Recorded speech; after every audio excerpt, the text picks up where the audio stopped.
of course, it's always our aim. I mean, we always go on stage thinking, whoever is gonna go second after us or before, we're gonna slay them. You gotta have that mentality, really. Even though both the bands are friends of ours, I like the bands. But I mean, we have often, like we played Partisan this summer. Yeah, we were there actually. Yeah, and most of the bands there, I mean, they have like really brutal black metal bands and death metal bands. It's known for that, probably. Yeah, and we were like the lightest band there. Yeah. We were like the Deep Purple there, playing some pop tunes compared to Marduk. Yeah. And some of the people called us the highlights of the festival, but it is different. The metal people, I mean, who like this brutal stuff, they seem to get it as well. And I mean, we have that background. I mean, we, of course, we grew up with death metal and black metal, but always, we don't abandon any influences. I mean, we are influenced by Darkthrone, and we're influenced by Duran Duran. We have loads of influences. We never abandon bands, so we just add to the hat even more bands.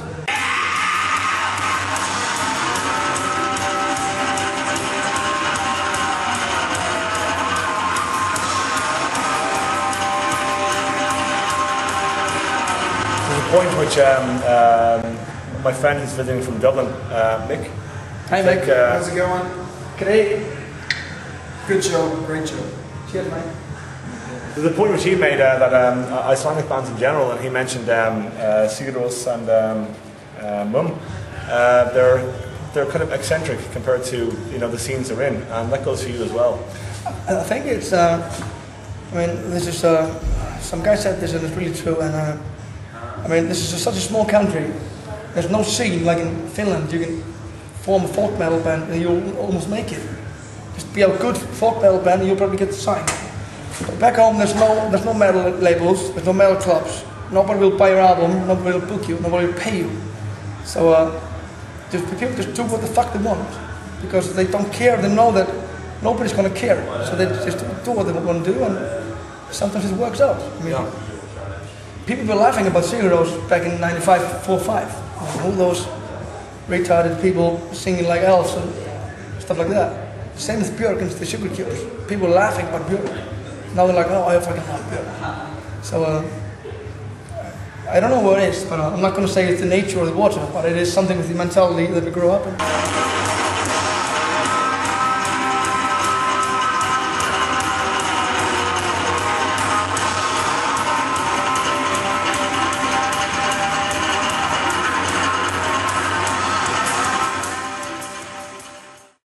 Lame thing I could mention with bands at home, they're sort of lazy. I mean, they don't really do demos properly. They don't, send them out or have a, add 10,000 MySpace friends or whatever. There's tons of really good bands at home, but they don't do anything. But we've been, around that long. Of course, we were in the underground back in the days, and we're still going. Most bands at home, they survive like 2 or 3 years. I mean, we've been playing since '95. Yeah. So. Most metal people, they're into metal, they know us, of course. And I think we are the oldest metal band from Iceland. We were the first band to release a black metal album back in '95. And so, yeah, of course, everybody knows who we are. And not many bands have done tours like we have and been signed on a foreign label. Yeah. So, yeah, we are probably the oldest metal band in Iceland. Yeah. And are you the kind of band? I mean, I don't know how it is. I mean, Iceland is a very small population. But if you were to play a show in Iceland, I mean, is there a crowd there that will come to see you? Yeah, I mean, we don't play that often. These days we play like 2 or 3 shows a year, and yeah, I mean, we play like clubs with 200, like this one maybe, and it is packed, and we get some money to buy, plane tickets. Yeah. And, but yeah, maybe get some people to the shows, yeah. And if you're playing back home, can you play? Is Reykjavik the only place to really play, or can you play outside? Or we have played some other places, but it's always crap, Okay. There's one festival in the East Fjord. It's like 10 hours driving of the way from the East Coast. Yeah. And there's a festival there that's been increasing over the years. Tyrant played there last year. Code might play there next year. So yeah, but club-wise, it's only Reykjavik.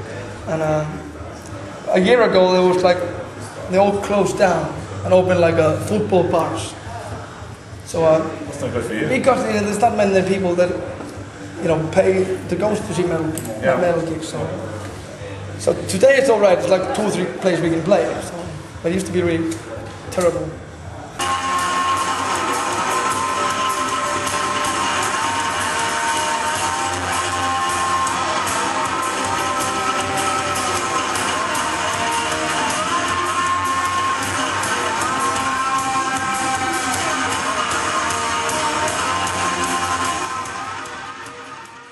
So Solstafir have been around for a while, but you haven't released all that much considering. However, you went from well now you're on Spike Farm. Yeah. You were on Oslo before. Yeah. You know that the guy from Oslo is now a woman, right? I know everything about that. All right. So how did the deal with the Finns come around? It was actually through Matt from Code, same Code. We had actually sent a promo in 2005. Sent a promo to Spine Farm, and like always, or like often, no reply. And it wasn't until because Code were already signed to Spike Farm. So Matt he mailed Sami, who runs Spike Farm, and said, "You got to check this out." And he did, and I got a email like the next day, and I said, "Are you playing somewhere?" So he flew to Copenhagen, and we were gonna play. So we met him there, and he basically signed us after the gig. That was it. Yeah, I mean, we trashed the drum kit, and we were really cool and stuff like that. So Yeah. of course, he had to sign us. And how do you feel about the label? I mean, because the thing about Spine Farm or Spike Farm, it's long established and has a very good reputation. A lot of money through bands like Nightwish and stuff. They do focus on Finnish bands quite a bit. Yeah, I mean, basically, when you think about it, I mean, Code are not anymore on Spine Farm. Yeah. So it's us. There used to be only 2 bands that were not Finnish. So I think, I don't know now, but when we signed, there were only 2 bands that were not Finnish. So yeah, they do aim most for the Finnish market. Yeah. I mean, their flagship is, of course, Children of Bodom and Nightwish. So I don't know, but we find the Finnish people to be weird. Finnish people are weird, let's face it. And they find us really weird. I was going to point out. Yeah, that's why I think Sami thought it was said like in his really funny Finnish accent. Would be cool to have an Icelandic band on a Finnish label that only has Finnish bands. Yeah. He thought it was sort of funny.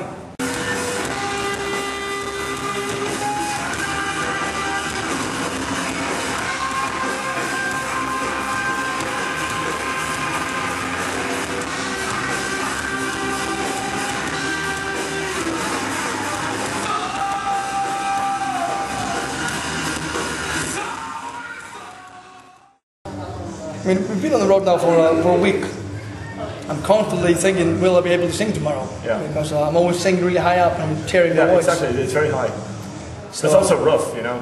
Yeah, but I'm always, standing there screaming, and I might sing clean the next verse. Yeah. So no, I'm always on the edge really. So and we got like 25 days more. So. So how do you think you'll manage?